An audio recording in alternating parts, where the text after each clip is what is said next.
দিন যত যাচ্ছে জ্বালানি তেল যেন হয়ে উঠছে সোনার হরিণ। এমন পরিস্থিতিতে দেশের ২২টি জেলায় মিলেছে অবৈধভাবে তেল মজুদের তথ্য।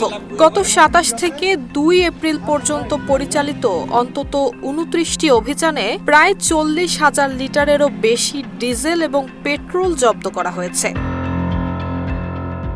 ইরানের উপর যুক্তরাষ্ট্র এবং ইসরায়েলের হামলার পর থেকে সৃষ্ট যুদ্ধ পরিস্থিতির কারণে বিশ্বব্যাপী তৈরি হয়েছে জ্বালানি সংকট।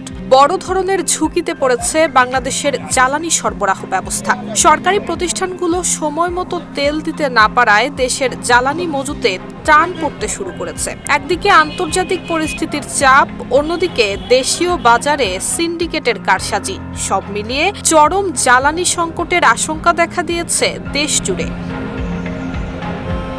এমন পরিস্থিতির মধ্যে দেশেই কিছু অসাধু ব্যক্তি এবং প্রতিষ্ঠান জ্বালানি তেলের অবৈধ মজুত করে চলেছে এবং এই প্রবণতা দিন দিন বাড়ছে। গত ১৭ মার্চ থেকে গত সপ্তাহ পর্যন্ত অবৈধ জ্বালানি মজুদের সংখ্যা পাওয়া গেছে ১৭টি জেলায়। মাত্র এক সপ্তাহের ব্যবধানে তা বেড়ে পৌঁছেছে ২২টি জেলায়।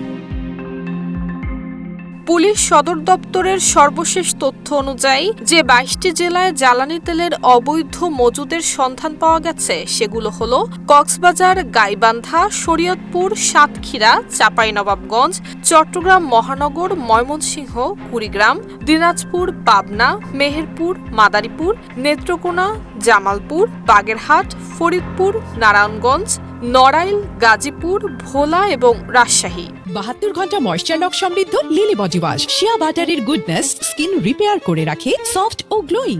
অভিযানে অবৈধ বিক্রি, পরিমাপে কারচুপি, লাইসেন্সবিহীন ব্যবসা এবং অবৈধ মজুতের প্রমাণ মিলেছে। মোবাইল আদালতের মাধ্যমে সংশ্লিষ্টদের বিরুদ্ধে প্রায় ৪,২২,০০০ টাকার জরিমানা আদায় করা হয়েছে। একই সঙ্গে জব্দ করা জ্বালানি তেল সরকারি কোষাগারে জমা দেয়া এবং প্রয়োজনীয় ক্ষেত্রে আইনানুগ ব্যবস্থা গ্রহণ করা হয়। নুসরাত জাহান মেহেক, ঢাকা পোস্ট।